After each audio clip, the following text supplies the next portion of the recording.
PJ Fleck in the maroon and gold coming off a bye last weekend, starting up Big Ten play today against former Gopher quarterback Ethan Kaliakmanis and Rutgers. This was a fun game. We head to Huntington Bank Stadium, pick things up second quarter.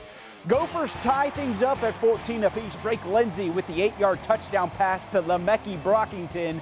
However, Rutgers up 7 at halftime. We move to the fourth quarter. Back and forth we go. Rutgers retakes the lead here.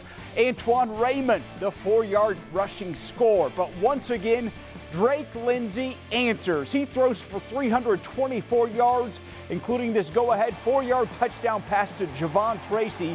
That put Minnesota up 31-28, and Rutgers misses a potential game-tying field goal as Minnesota moves to 3-1. There are so many different storylines that we could follow at the quarterback position for this matchup, but right now we're going to turn our attention to redshirt freshman Drake Lindsey because, in simple terms, the dude balled out today. Lindsey was 31 of 41, the 5th most completions in school history for a single game. Those 31 completions for 324 yards, 3 touchdowns, and no interceptions. That's not to say that he hasn't had a fairly solid season so far, but it's certainly a difference compared to before the bye when he was 19 of 32 versus Cal. The accuracy, the arm, the decision-making skills, it was all there today. It's a huge difference at QB for this Gophers program in recent history.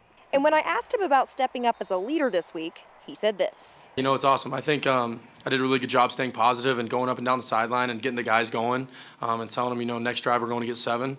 And we really took that approach of one play at a time. And we had like 15 play drives the last couple, and we're stuffing it down their throats. So we played really, really well, and all guys were executing at a high level. I may sound a little biased here, but Arkansan to Arkansan, you can't help but smile just a little bit for a guy who was overlooked by the University of Arkansas, a school right in his backyard and a school that he's a legacy for.